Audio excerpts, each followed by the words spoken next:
Service Committee meeting to order. Councilman Sams, would you lead us in prayer, please? Yes, sir. Dear Heavenly Father, Lord, we thank you for today, Lord. We thank you for each and everyone here, Lord. We ask that you guide and direct the communications and discussions today, Lord, and that is pleasing to you, Lord. And again, we ask for protection on our way home, Lord, in Jesus' name, amen. Thank you, sir. Shelley, roll call, please. Yes, sir. Daryl Legg, Here. Melvina Shot Pouch, Sasha Black Fox Qualls, Danny Callison, Julia Coates, Joe Deere, Mike Dobbins, Kevin Easley, Lisa Hall, Johnny Kidwell, Kendra McGady, Dora Petskowski, Cody Poindexter, Honey. Joshua Sam, Mike Shambaugh, E.O. Smith, Kendessa Teehee. We have a quorum. All right, thank you, Shelley. If you had a chance to review the minutes, I need a motion. Second. We have a motion and a second. All in favor? Aye. Any opposed? All right, moving on to reports. We're going to start out, we're going to change the order here a little bit. We have a presentation coming from Michael Lynn, Todd Enlow with Housing Services.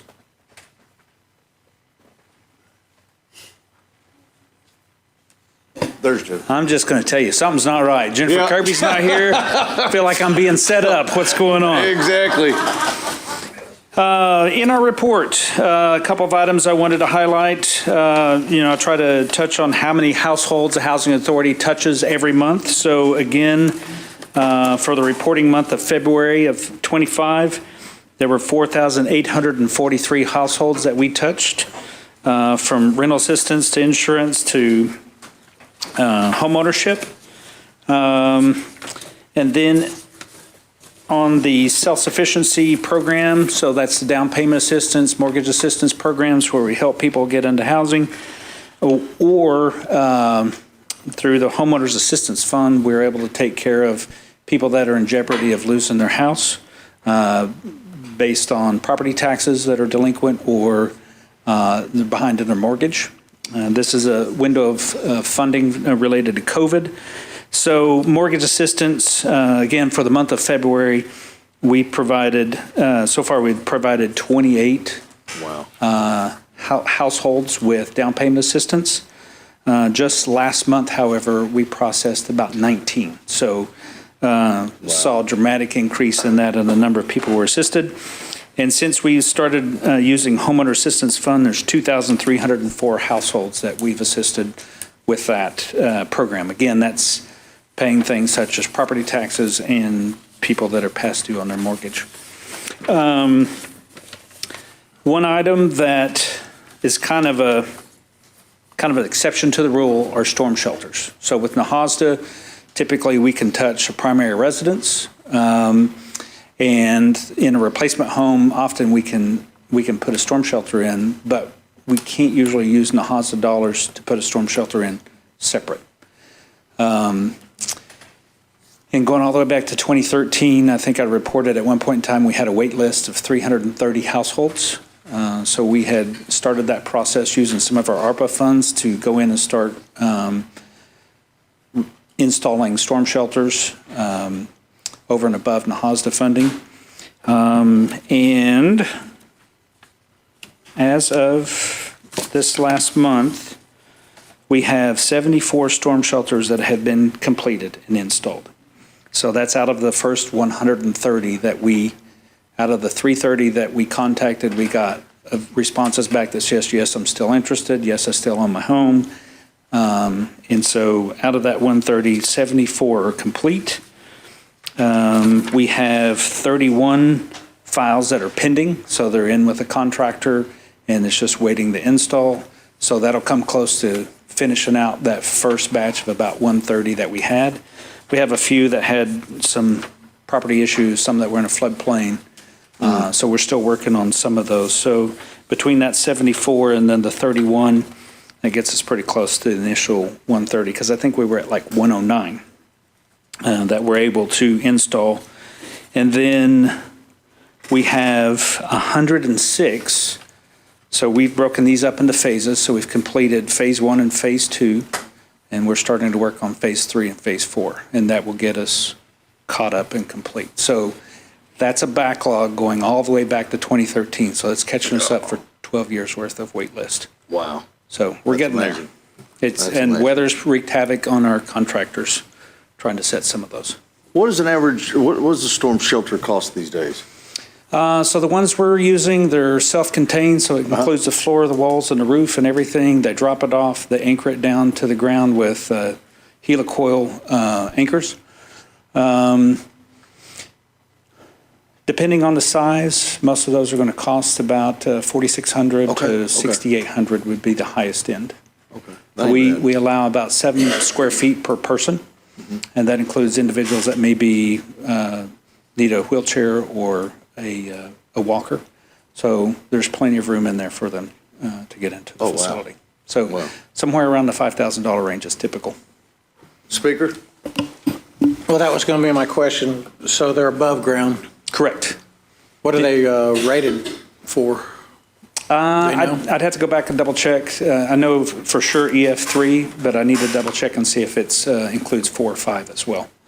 But they're above ground for elderly, disabled, and handicapped, which is what that program's designed to assist. Instead of going in ground and having a stair system, we did that above ground for easy access for elders. No, I can't remember. Was that storm shelter we went to where the people got in there and the tornado hit their house right when they got in? And Claremore, was that above or was that below? That was above, wasn't it?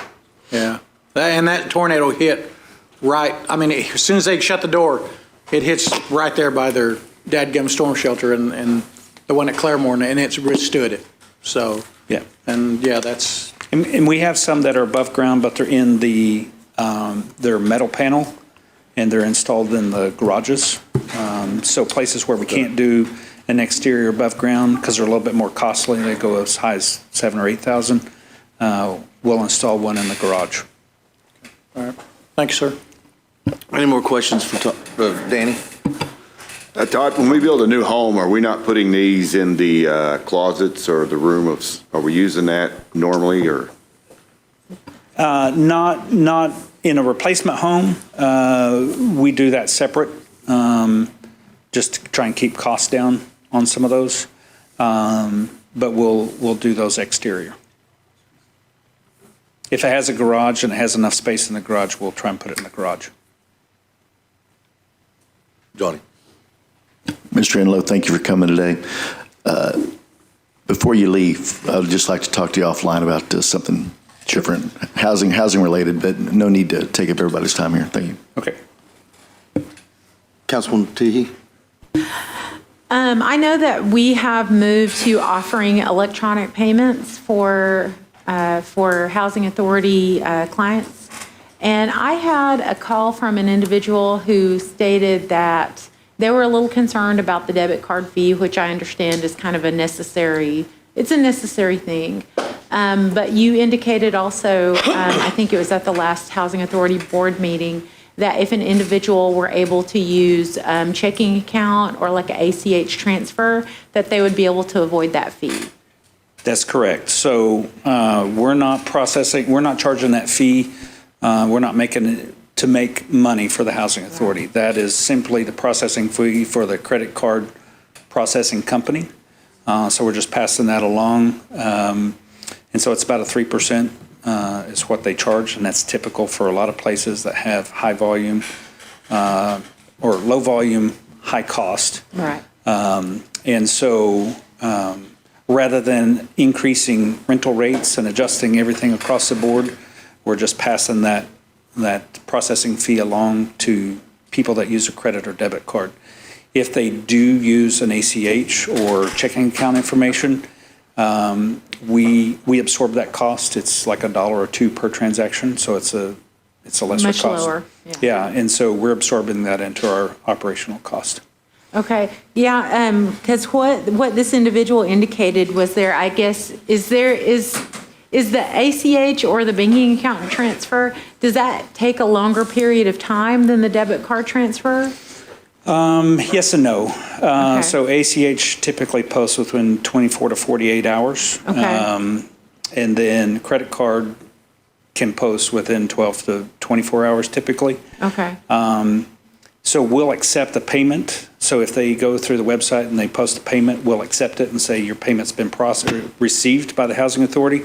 And then it goes to the third-party transaction. They get the responses back and forth from the bank. That takes that 24 to 48 hours. And then they'll reply to us and letting us know if that transaction was successful or not. If it wasn't, then we update their account saying that, that Failed transfer. failed the transfer. Okay, so if they pay Friday after 5, it could be, potentially Tuesday before it Tuesday morning, ends up being typically. processed. But it's kind of, in some ways, even though it's an electronic transfer, it's kind of like a check. They should know that they wrote it, right? Correct. Okay. And the other thing to note is we still take check or cash as well. Okay. So we take 4 different ways of processing payments. So lots of ways to pay. Yep. Okay, I appreciate that. Thank you very much, Todd. Thank you for the time, Chair. You bet. Any other questions for Todd? Please ask me more questions. I want to take as much of Michael Lynn's valuable time as I possibly can today. All right, if not, Todd, we appreciate you. Thank you very much. All right, next up, Jennifer Kirby, Human Services. I apologize. I was trying to work in one last thing, and there was an obstacle in my way. So I was literally right there. So I apologize for not getting here on time. I have a couple of announcements. One that you may already be aware of. We did shift the Youth and Elder Leadership Grant, the $200. That was shifted to the Gadoogie Corps. That phone number listed was 918-453-5745. If there was any questions, Cherokee First staff are available and are still answering any questions or moving those applications. If they're dropped off here, having them available to be shifted over to Gadoogie Corps. So we're still in communication, but that's a big one for everybody. We get lots of questions over that program, and we've handled that program for many years. But now with Gadoogie Corps and their concentration on volunteerism and things that, we were happy to work with them to shift that program over to them, and see nothing but success in the future for that program. So, but we're still working closely with them. The elders in need, that utility assistance that happens twice a year for those elders that are Cherokee citizens, live within the reservation, that qualify for LIHEAP, 60 and over, get the paperwork mailed to them twice a year. Those payments are going out every week, I believe, in pretty big batches, because last month, I think, is when we sent the majority of those out. They're coming back in. Those payments are being applied as quickly as possible. So if you have any citizens that are asking about elders in need, it's going out right now, and going, processing. And then just a reminder on food distribution. If you have any citizens that reach out, ask about food distribution, say they applied last calendar year, they said, I didn't qualify, I was just maybe this much over, or something wasn't occurring at that time that is occurring now. Encourage them to go back in and apply, because one of the things that happens is USDA does make changes to the eligibility as far as income and deductions and things like that help more citizens get on the program, or could help more citizens get on the program every year. So if it was last year, encourage them to go back and try it again. So, or ask questions on what some of those deductions are. So that's all I have. If you have any questions on our report.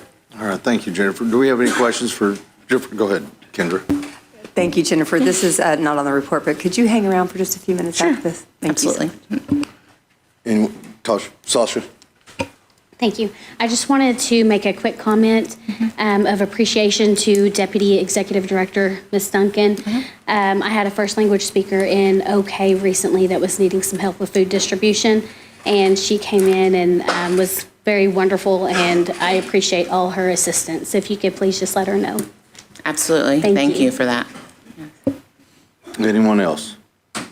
All right, if not, thank you for the All report, right, Jennifer. thank you. You bet. Next up, we have Stanley Joe Crittenden. My man.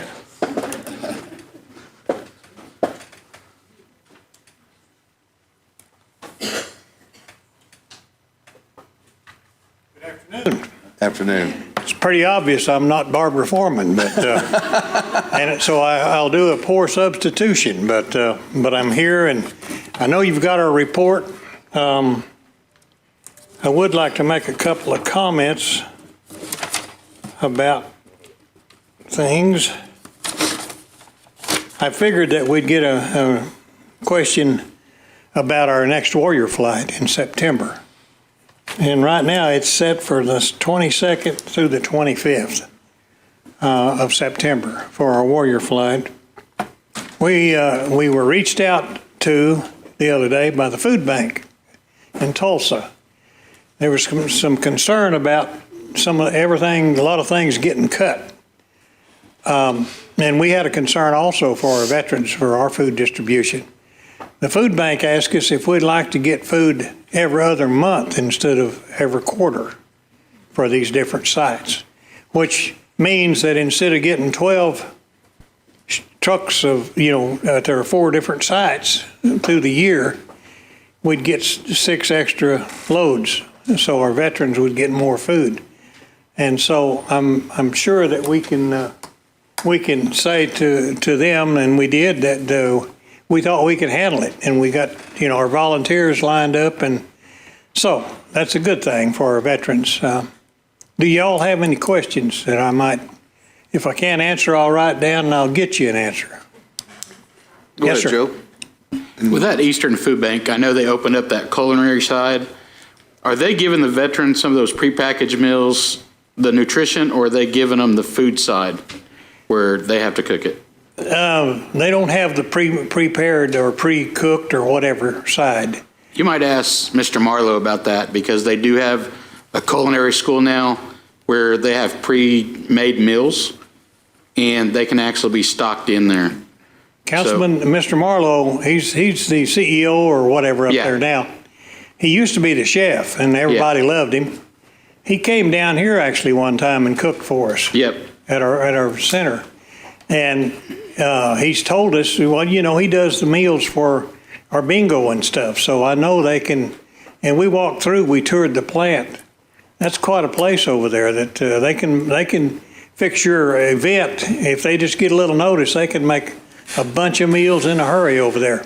Yeah, that new storage cold center is pretty big, isn't it? Yeah, it But is. ask him, because they started that new culinary, and they have some high school kids and some kids that are getting into culinary. Yeah. And they've got that new kitchen, you've probably seen that. Yes. And that's where they run that program to do those meals. I'll ask him. Okay, Thank you for that, Joe. Yes. Yep. Thank you, Chair. Any other questions? All right, sir, we appreciate your report. Thank you very much. I'm glad I'm here. You bet, you bet. Thank you. All right, anybody besides Michael Lynn? And how do y'all want to do, Chief, would you like to speak first, or do you want Michael to go first? Well, then? if I could just make some introductory remarks. Yeah, absolutely. Turn it over to Michael, and Michael, you can go ahead and come on up. I won't be long, Mr. Chairman. Thank you. Council members, thank you. Michael is going to make a report on the Mankiller Soap Water Act, and that is a report that issues every 2 years, and so we are years into this. In fact, this week is the 4th anniversary of that law. So the few reasons I wanted to just speak briefly is, number one, we appreciate the council's enactment of that 4 years ago, and want you to know that it has made a difference in the lives of people that live in your communities and the health of the water systems in the communities. And I also, though, want to express my appreciation for the Department of Transportation and Infrastructure, Michael Lynn, Billy Hicks, Chris Sam, and the whole crew, particularly with the focus on implementing the Mankiller Soap Act. It's a true statement that Michael's department and Water and Sanitation have been dealing in that subject long before there was a Mankiller Soap Water Act. And so I don't mean to say that suddenly work was being done as a result of this act. More work was being done because more dollars were committed by this council, $2 million a year. And that in the scheme of our entire budget is a relatively small amount, but as you can see in this report, and I'm very impressed by the report, they have used these dollars wisely. They've used these dollars to do things that we might not otherwise have been able to get done. The report itself is important, and I hope the Cherokee people read it when it's issued publicly, and I know the council will. It shows that there is a real specific dive into water districts as the law requires, which is what is essentially the state of our water systems. Where are people getting their water? What do our people think about their access to water and water quality? And those are questions we've got to ask and evaluations we have to undertake so we can all, council members, this chief, future chiefs, and other leaders can plan from a budgetary standpoint about how to address this problem.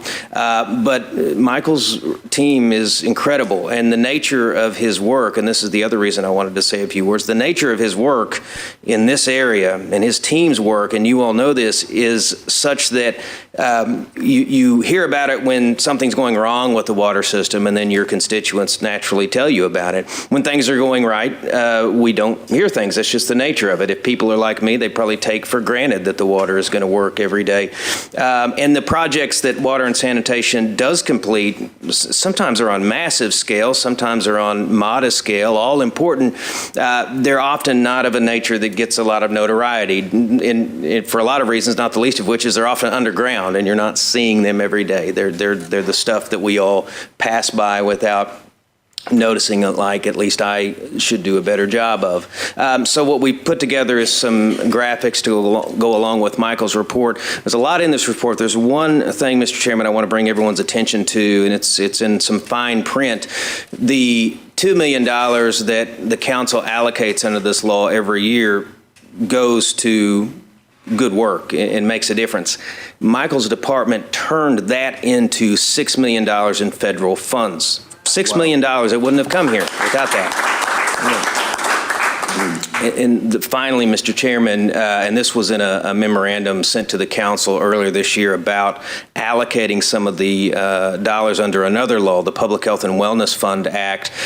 Because of the dollars this council has put into that law, we're increasing the Man-Killer Soap Water Act annual amount, obviously subject to appropriations, to $2.5 million. So increasing it by another $500,000. And what I would recommend is that we continue to look at that, because as we do these surveys and as Michael's team looks at the health of our different water systems, you'll see in your districts where some maybe are doing very well and some have some challenges. We'll all need to think about and talk about where to find dollars and how many dollars to find and what our responsibility is vis-a-vis the responsibility of the operators, the public operators of these systems. But I do think we have a role, and I think this law enables us to do what was already going very well in that department to go even further. And so with that, Mr. Chairman, I would yield to Michael Lynn.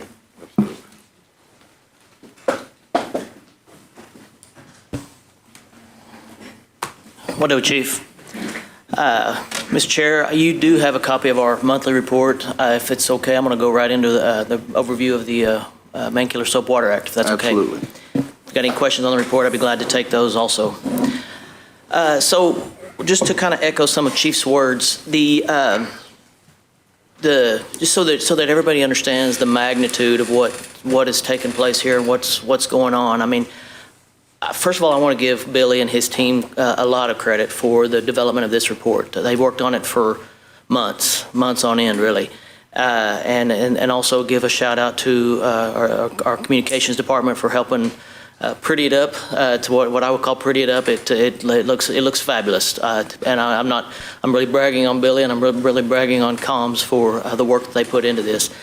But in the meetings and things that Billy and his team go to, and he's come back and shared with me some of the comments that he's received out of the work that's being put into this Man-Killer Soap Water Act.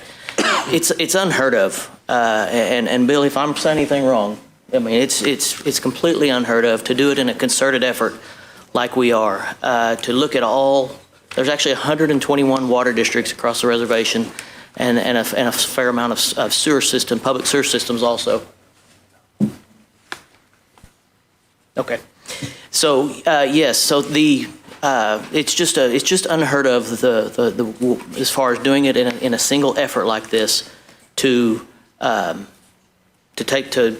put it into a single report and look at it and analyze the data. So I also want to shout out to our Deputy Secretary, our Secretary of State, Ms. Boland, for her input on this. She was very instrumental in trying to get the report as looking as good as it does.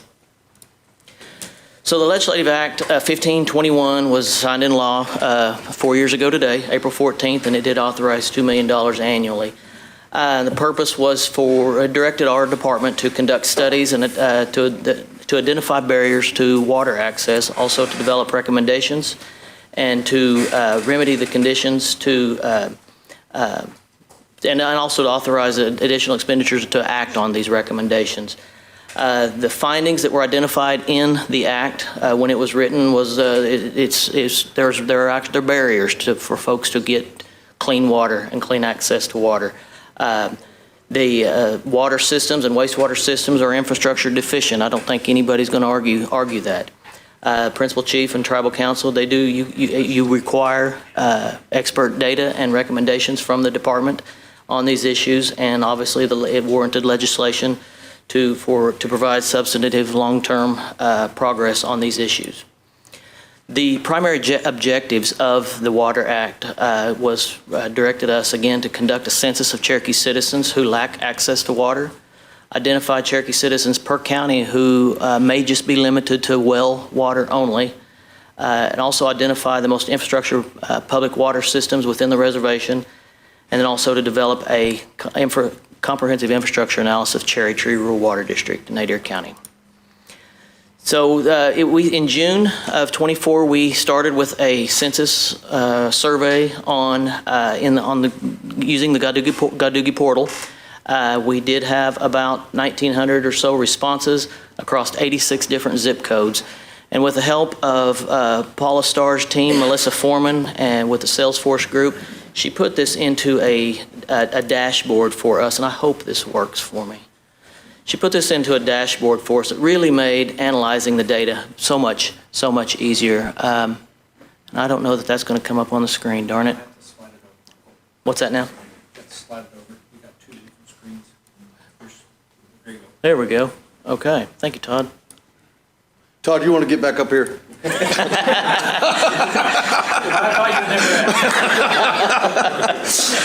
So this is the dashboard that they created for us. Again, you can see over here, this is really small on this screen, I know, but there's 86 different zip codes over here. These are the dates the surveys were taken. You can kind of see peak. When we first introduced it, there was a lot of different folks taking the survey, and then it kind of tapered off. But really down here is where we get into the details. I can't even read all this, but do you have adequate water supply at your house? What kind of water supply do you have? And then does it meet your needs? There's a variation of questions here, but again, having access to the data in this particular format made analyzing it so much easier. So I wanted to give credit to Melissa and Paula and that Salesforce team. All right, Todd. Okay, there we go. All right, thank you for that. So moving on, as far as how do homes without access to a public water supply. So these are homes that may lie outside of the water district boundaries.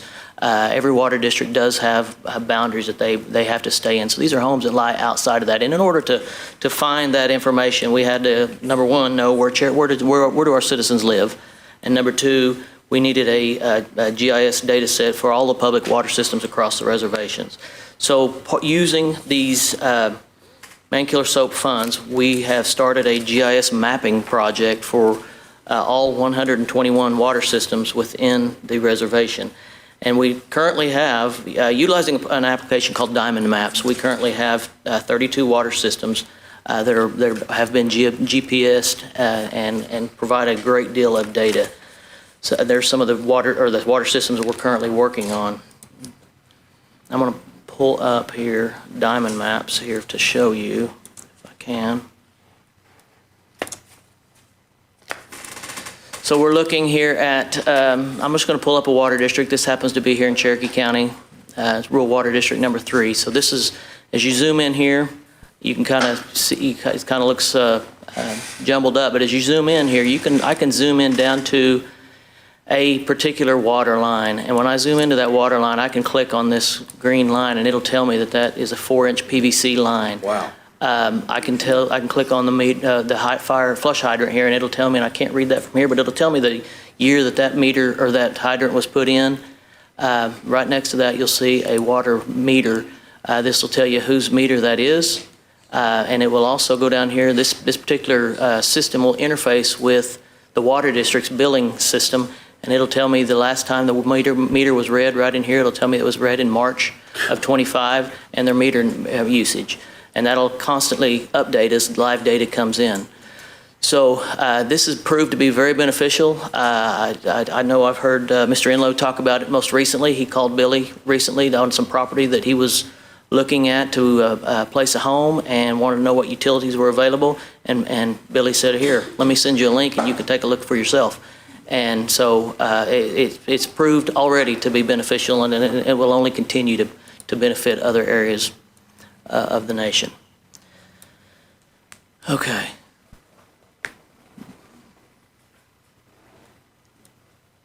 Okay.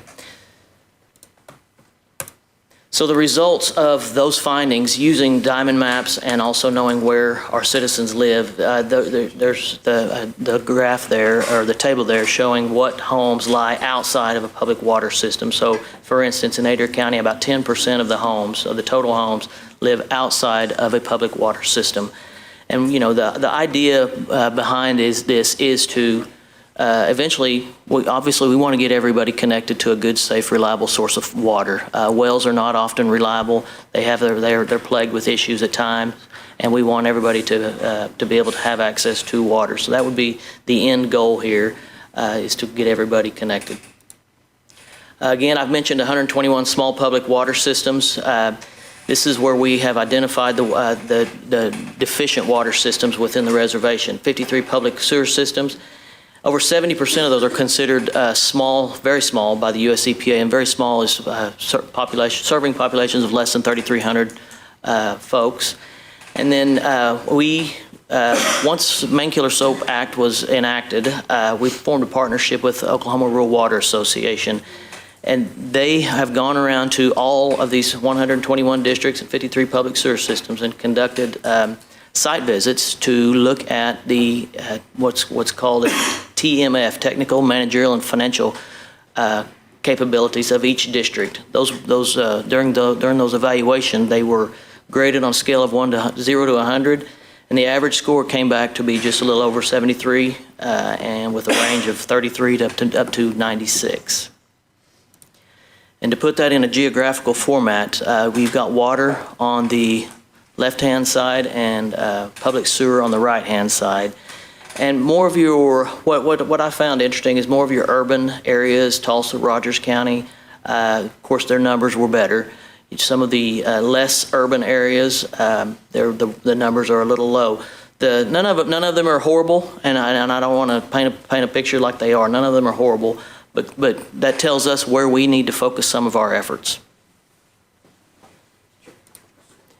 Some of the system issues that these districts have self-identified under the water systems: aging infrastructure. That's, again, plagued all across the reservation with aging infrastructure. Water loss, storage tanks, pump stations, water treatment plants. On the wastewater side, inflow and infiltration, aging infrastructure, lift stations, and lagoons. The inflow and infiltration systems, I had a discussion with Billy last week on exactly what this is. And anytime that's a public sewer system has infiltration of, let's say, stormwater, it gets in their system, and they're now treating stormwater that they shouldn't be treating. They don't have any intention on treating stormwater. So infiltration of a public sewer system is not something that just adds load to the system that is not needed.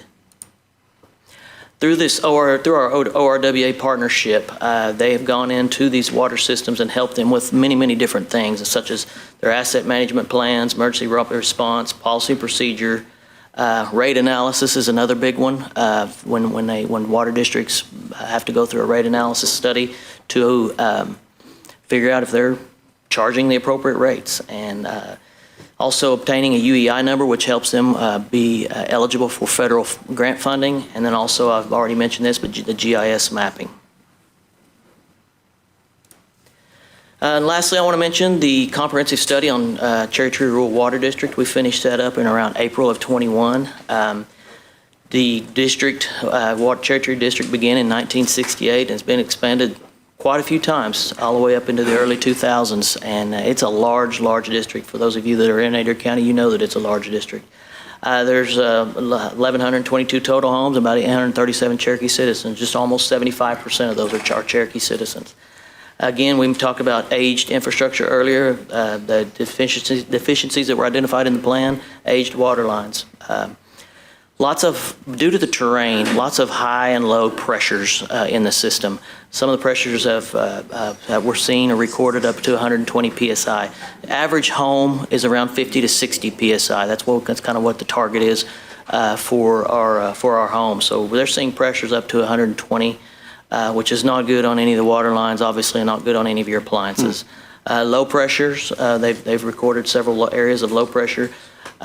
Tank storage deficiencies, and then one thing, undocumented water loss. At the time we did this report, their water loss was about 70%.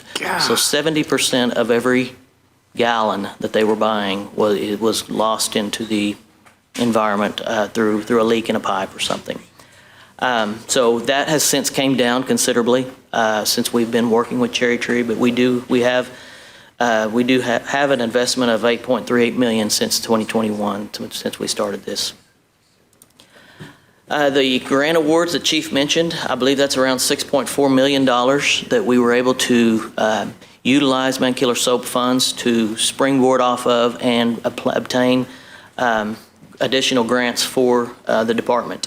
The first one there through the EPA was a lead service line pilot project. Billy and his team utilized some of the Mankiller Soap funds to begin a lead service line project. They were able to utilize the findings of that project to apply for further funds, and were awarded this $811,000 for the pilot project. That $811,000 for 25 public water systems allowed them to apply for, again, future or more funding. And they received a $5.2 million EPA grant for lead service line verification. And that verification process is where they will go out and to these homes and actually dig up the water service lines going to these homes. And if they are lead, that's an area that we want to make repairs to and put adequate piping to the house, service lines to the house that are not lead. Also with the Bureau of Reclamation, they were able to secure a $400,000 grant for drought risk assessment. I know we've covered a lot of area here, but again, Billy and his team have created a dashboard for a drought resilience dashboard. I would love at a future meeting to have him come show you that dashboard. It's very interesting. It's a lot of data, but it's something that I'm proud of. I know he's proud of, and we will certainly save that for a future date. And lastly, moving forward, we want to continue working to evaluate these systems and work on monetizing the infrastructure need across the reservation. Continue working with our partners to address these technical, managerial, and financial needs of the districts, and then also look for ways to continue to bolster the funding and planning efforts for water and wastewater. Again, that lead service line verification, that's for the 10 public water systems that we're working in right now. And then data, GIS, we've got to have the data to do the analysis and figure out where we need to work. So again, thank you guys for taking time to take a look at the report. Be glad to answer any questions that you may have. Man, that was an awesome report, Michael. I got a quick question. On this right here, it says 500,000 water utility bills assistance for elders and low income.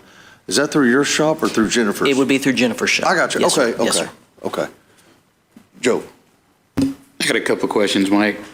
Since we were putting that new line in there with the fire hydrants, are we, because you know how the PSI is 100 and it's usually 50. Mm-hmm. They have those fire hydrants that you can adjust the valve to reduce the PSI to the houses.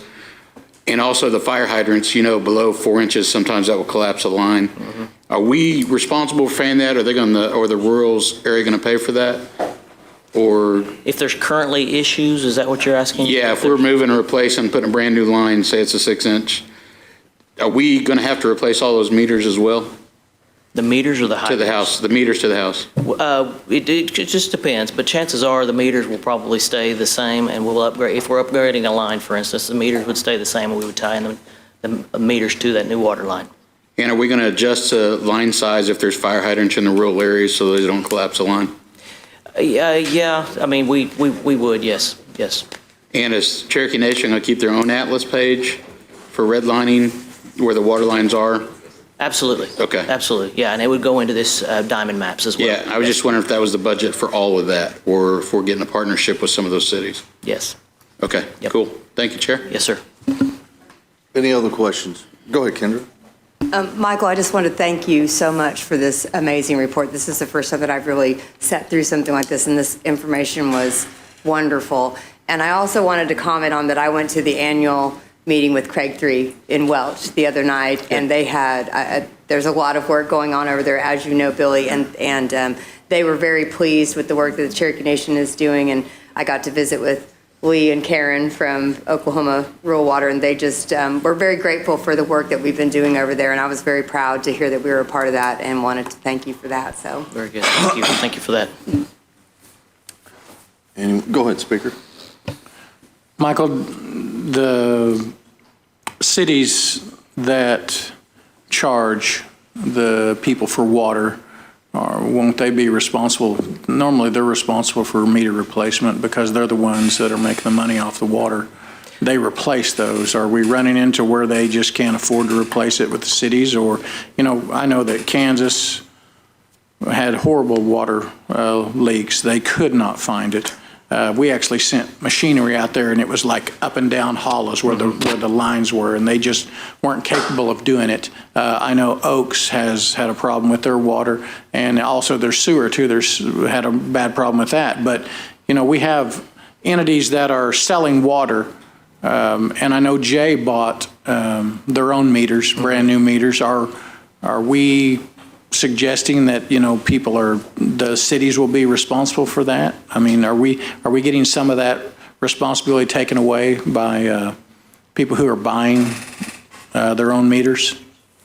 Anytime they can upgrade their meters from the old style meters to more of an automated meter, reading capability, remote reading capability, that's something that we encourage. It only helps the districts with their revenue collections. We have had some projects in the past, primarily through the ARPA funds that we had access to at the time for meter replacements for some of the smaller districts. It's not anything that we were able to do, 121 wide districts, but some of the districts, the smaller districts, came to us and talked to us, and we were able to fund some of their meter replacements. So what about like Cherry Tree? If you have 60-year-old lines, you're going to have to replace all those before you can, before you can put more pressure to them because they can't take the pressure. It's outdated technology, and how you going to? Is that what you're going to have to do? Yes, exactly. We will, the main trunk lines will have to be replaced because, again, due to those pressures, but also pressure reducers.